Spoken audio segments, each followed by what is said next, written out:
Three Ring Wingding is the last Cool Cat cartoon I have to see. Did I save the best until last? Nah, not really.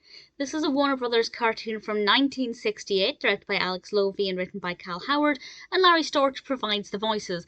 And Colonel Rimfire finds that the circus is offering a cash reward for a tiger, so he decides that he's going to capture Cool Cat and deliver him to the circus and get the reward money. But of course, even though Cool Cat's very excited about the concept of going to the circus, things don't exactly go according to Colonel Rimfire's plans. And I won't obviously say any more about that, about the narrative, or if anybody gets the cash prize, or I guess just the payment, not really a prize. I will say that the scenes in the circus were interesting enough. The colour palette was very pleasing. We have a lot of soft colours. The use of apparatus was okay, but I think they could have really lent in on the circus animation a bit more. I've mentioned this probably countless times, but I love it when we have things like circuses and theme parks and fun environments in animation, because I think the opportunities for having fun with the design of it is, they're endless, and I feel like they didn't really utilize that as much as they could have done.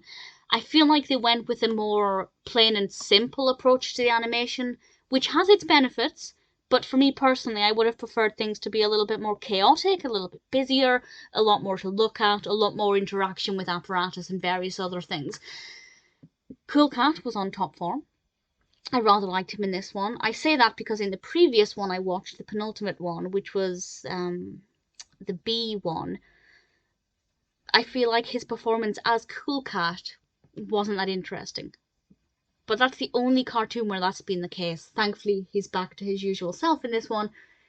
Colonel Rimfire, unsurprisingly, annoyed me quite a lot. I just don't like the voice of the character. I don't care for the character. It's not that he's not well developed. It's not that he's not well animated. But I just don't find him interesting. I don't think he's very pleasing. He kind of reminds me of if you took Yosemite Sam but sucked all of the interesting bits out of Yosemite Sam, this is what you'd be left with. And I just don't find him that fascinating at all. Thankfully, he doesn't irritate me so much that I can't watch it. It's a decent enough cartoon. It's well animated, but there are definitely things that I would have liked to have seen done differently, done better. So it's not bad, but I wish it wasn't the last Cool Cat that I'd watched, because it's definitely one of the weakest ones. Having said that, I'd say it's worth a watch at least once. Will I watch it again? It's unlikely.